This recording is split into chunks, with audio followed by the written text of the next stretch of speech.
Hey guys, and welcome back to the official Sourcing with Kian YouTube channel. This is a channel which is going to teach you all about how to master the art of sourcing products from China. So if you're new to the channel, make sure you hit that subscribe button down below and tap the bell, ding ding, to turn on post notifications. And I would greatly appreciate if you could gently tap that like button for me real quick. Thank you very much. And today I've got a very special episode for you guys. I'm actually going to interview one of my favorite manufacturers, someone that I've been working with for more than 10 plus years, someone that I've learned a lot of lessons from, and I want to pass those lessons on to you guys today.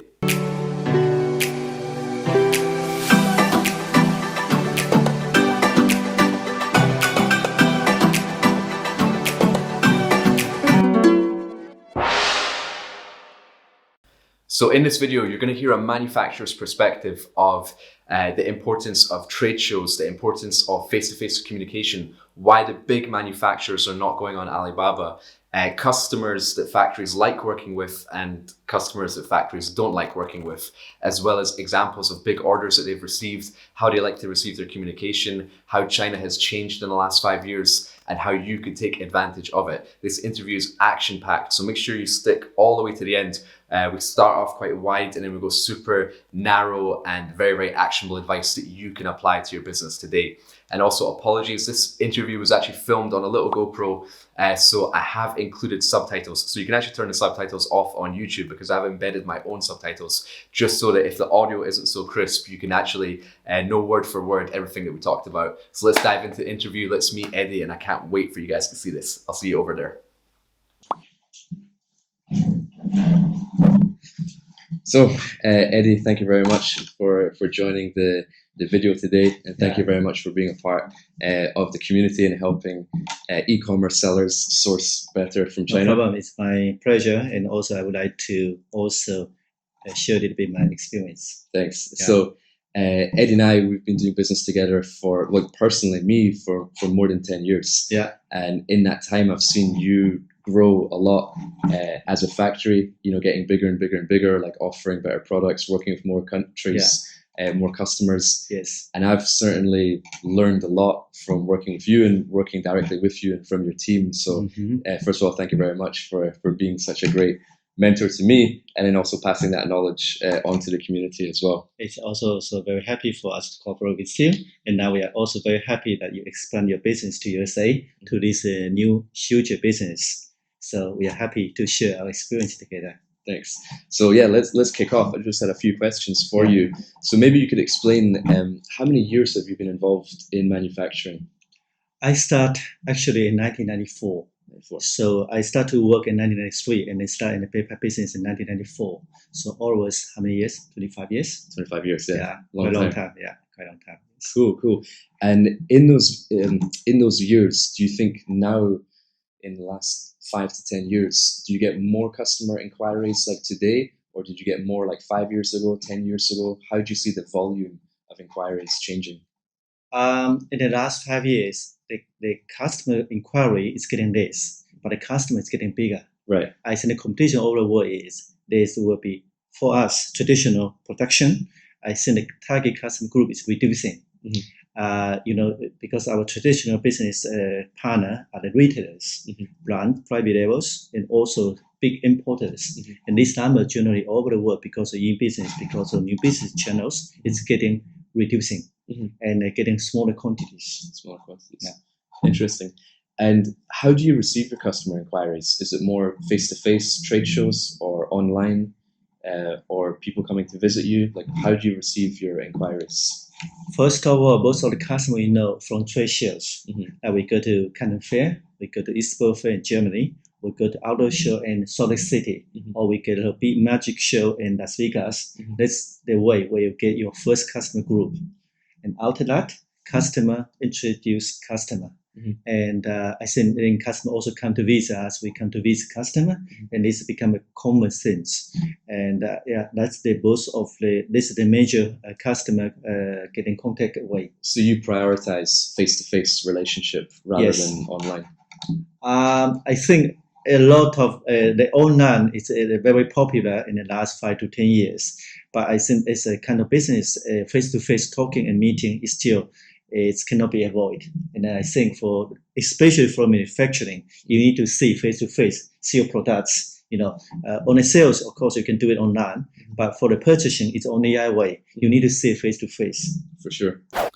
So those were some big points, guys. Notice when Eddie was talking about his customer interactions, he never mentioned online interactions. He mentioned meeting his customers at trade shows, him going to visit customers, and customers going to visit him.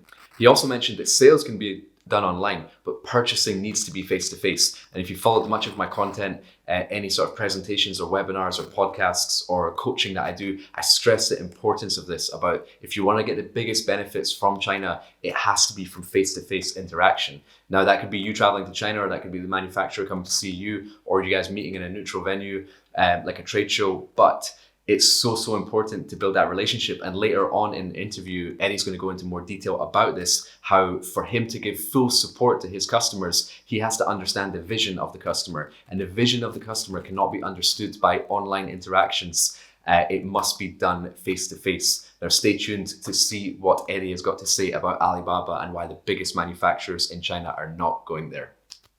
And what's your opinion of websites like Alibaba? Do you think you can find like good quality suppliers there, or it's become more like a marketplace? I would say like more a marketplace. When Alibaba started, the original idea is to help the very small manufacturer to find a small customer. That's the original how they set up. The big manufacturer don't go there because they already have fixed or big customer already. The middle size also don't go there. So nowadays, most people use Alibaba are mostly very small companies or small stores or small trading companies. No, I would say the big important one is not going there. Yeah, because they have already their target customers. Good to know. And you've dealt with so many different customers from all over the world. Yeah. What's an example of a customer you would like to work with and a customer who maybe causes problems for you and you don't want as a customer? As a supplier, very important is we have an open communication with the customer. It's very important for us that customer are open, honest to us. If we make a sample, we should be informed we get an order or not. And if we place an order, for sure we get a clear standard, what kind of product he's looking for. So once the price is fixed, product is produced, we hope to get a payment and ship the goods. This for us is a good customer. And what you say about a customer is sometimes, we are facing the customer we don't know, coming asking for many samples, and finally they say, no, we don't want to place an order. So it's a kind of wasting time for each other. The supplier normally don't like it. And secondly, it's a problem of payments. Some customer place an order, and then they just escape from the payment. They ask for credit, or in the end of the day say, sorry, I have no money, I cannot ship the goods. And this is a big problem for the supplier. The goods are ready, or they already invest the money for production and for products. And that's all, like, I think every supplier is trying to avoid that point. Good to know. So guys, as we said, relationships are very, very important. And as Eddie said, there's two things you can do to protect that relationship and make sure you don't annoy your suppliers. The first thing is don't ask for a lot of samples without actually placing an order. If you place orders, you're more than entitled to ask for as many samples as you want, but don't piss them off by asking for loads and loads of samples, making loads and loads of requests, and then not placing an order. And the second thing is that when you do pay your suppliers for your orders, just make sure you always pay on time, because there's going to be a time in this business relationship where you're going to need to ask for a favor, you're going to ask for credit, you're going to ask them to ship goods without actually paying for it. But if you have a history of always paying on time, then they're a lot more likely to grant you that credit because the trust has been built up. So these are just the sort of like favors that you can gather right now so that when you do need to ask for something, you'll have that because you've already built up the leverage. Now, if you are getting value from this video, I would greatly appreciate if you could smash the like button for me real quick, and then we can get back to the next stage of the interview. I'll see you there. And what can foreign buyers do to make your life easier as a factory boss? Like, what advice do you have for people to make business more smooth? Whether in the sort of specification sheet of samples, or providing you with more information or more details, or coming to visit you face to face. Like, how can people help you to do business more smooth? I think it's a combination. First, when a customer want to buy from Asia, from Far East, it's a very different kind that you order something from your own country nearby. It's easy because you come there and talk. It's not so easy to travel so long time to, even nowadays it's very convenient, but still far away to travel. So you need to prepare before your trip very clearly what kind of product you are looking for. And you need to have a certain quantity because in China you need MOQ, minimum order quantities for production. And third is you need to try to be more organized, like say all your specification, everything clear, because when you visit the factory, try to give all the information at one time and not just say, okay, I see this, I think about it, I will have the other colors, and there's the cost of the discussion, the timing and everything is quite costly. And also, I think the supplier don't like it because everybody, if it's a really good supplier, he's busy for production. So he cannot wait very long time for one information and then wait for another one to come. And also, the longer time you wait, I think it's more easier to make mistakes because you lost some information between the long discussion.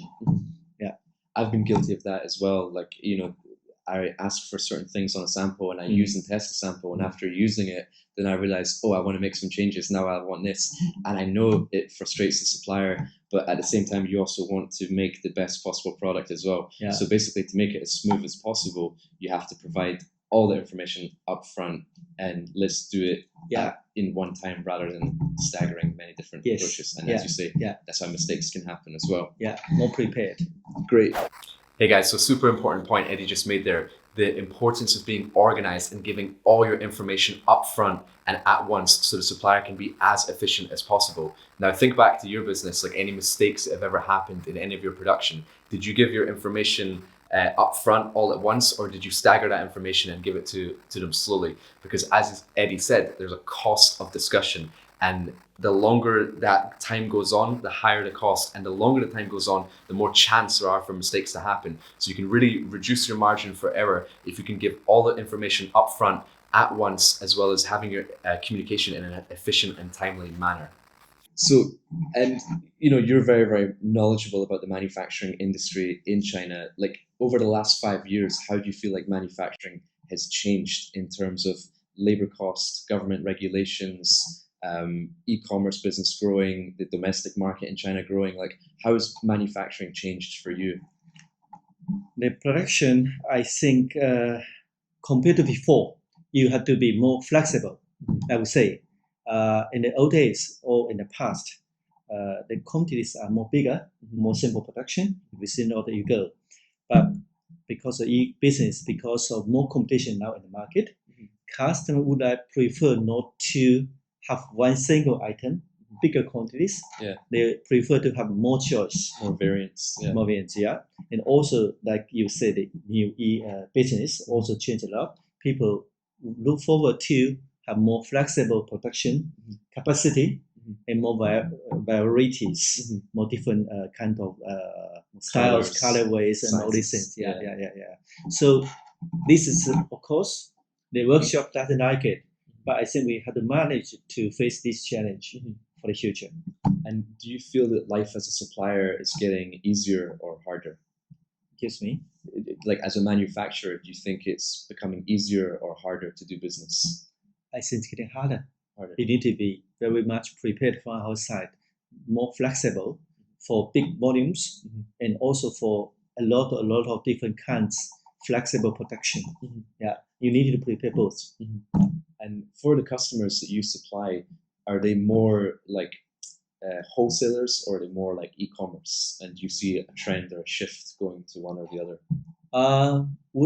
Our traditional customer group are still retailers and wholesalers, but we have more and more e-business customers coming to us every year from all over the world, so even the local market. Coming. Interesting. And you don't need to go into financials, but out of interest, what's the biggest order you've ever received in terms of like quantity? $2 million. Really? For one order, one customer. And like how many pieces was that you manufactured? For one single item. How many pieces? 800,000 pieces. 800,000 pieces of one item. Wow, I wish I was placing orders like that. But but that kind of size business is not so fun. Yeah. We normally, unless it's the customer we know very much, we are confident, normally we don't take it. We would prefer to take regular size. Yeah. Because that's also Spread risk. the risk. Yeah. And what's the smallest order you would accept from a new customer? Because a lot of e-commerce sellers, they want to try a new item and they can't necessarily invest in the MOQ. You know, what if it doesn't work? And they just want to do a trial order, like 100 pieces or 500 pieces. Like, what is the smallest that 100 pieces will be more difficult, but 500 pieces I think is workable in a lower season. Yeah. And you know, when you make these decisions, do you think about the customer? Is that someone that you think is going to grow a big business? So yes, it's maybe not very profitable to do a few hundred pieces, but you feel that person is going to build a big business, so you want to invest and grow with that person. Of course. So that's why we come to the first point. Face-to-face meeting is very important because you need to talk and they understand if it's really a customer or it's a potential good customer. Yeah. And then you can get first support. Great. So guys, that was an absolute huge tip from Eddie. I'm not sure if you caught it there, but Eddie actually mentioned that if you want that low MOQ, you have a much higher chance to get it in the supplier's low season. So every manufacturer has got their high season and their low season. Their high season is when they're very, very busy, when they're getting a lot of orders, and maybe it's like Q4, right before Chinese New Year. And their low season is when they're not so busy. Like, for example, if your manufacturer's got a seasonal item, like, you know, winter gloves, you know, it's going to be very, very popular in the winter time. So the months leading up to that is when they're very busy. But in the opposite end of the year is when they're not going to be so busy, they're not going to be so much in demand. So that is a factory's low season. Now, if you think of a factory which has got like 100 employees and in the low season, there's not that many orders coming through. So the workers are just sitting there and the factory have to pay the workers to not do much work. That's when they're much more likely to give you a lower price because they just want orders, or they're much more likely to give you a lower MOQ because that's when they want orders to keep their workers busy. So their workers don't leave either, because they can also go and join other factories which do offer them more work. So super important to understand when is your factory's high season and when is their low season. And if you can place your orders and forecast it as far in advance that you can get your items manufactured in the low season, that's when you can get the best price, and that's when you can get a lower MOQ if you require it. And following on from that, Eddie mentioned that like a low MOQ 500 pieces for a first order is not very profitable, but they are willing to do that if they believe in the vision of the customer. Now, this is so important because earlier in this interview, Eddie mentioned that his biggest order was 800,000 units and for millions of dollars, but he's still willing to entertain an order for 500 pieces if he believes in the vision of the customer. Now, as we discussed before, the vision of the customer cannot be understood online through Alibaba interactions. It must be done face to face. So this is so important. And if you can't get out to China, you can still build up that relationship and that trust by using WeChat on your phone. Get on face-to-face calls, build up your relationship with your manufacturer as much as possible. Have some informal conversations with them. You know, send them some gifts, ask them about their family. This is how you really build up that relationship with them, and you can start to get these benefits and get low MOQs from your manufacturers. And what do you feel lies in the future of Chinese manufacturing? Where do you think the industry is going? You know, there's been a lot of talk about, you know, I think it's going to be more flexible. Yeah, more connect to the direct customer demand. Yeah. So in China used to be massive big production. But I think because of the customer, like we say, the business model has been changed.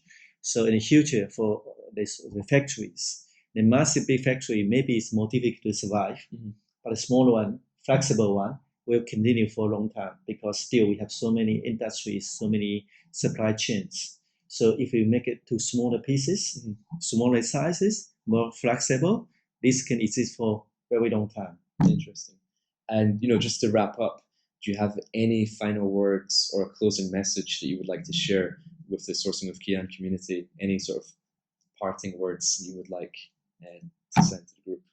I think Kian is very good. He stayed in China for several years. As I know, he's a young people full of passions. And going with him, he knows everything about China. This is the right choice.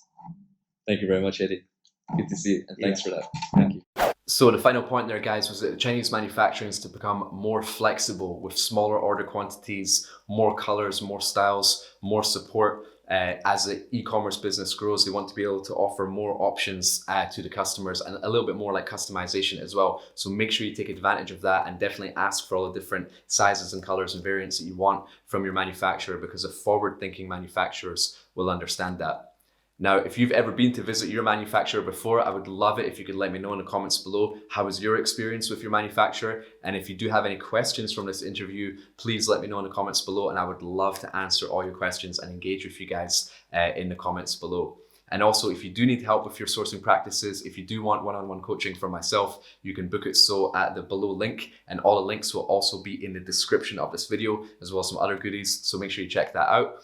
And if you aren't already, I would love it if you could be part of my Facebook community, which is just called Sourcing with Kian on Facebook, and that will pop up here. And as well, if you are on Instagram, please link me there. I am Kian_JG. Drop me a DM, let's chat, and I look forward to seeing you guys there. Hope you enjoyed that interview, and I will see you guys on the next video.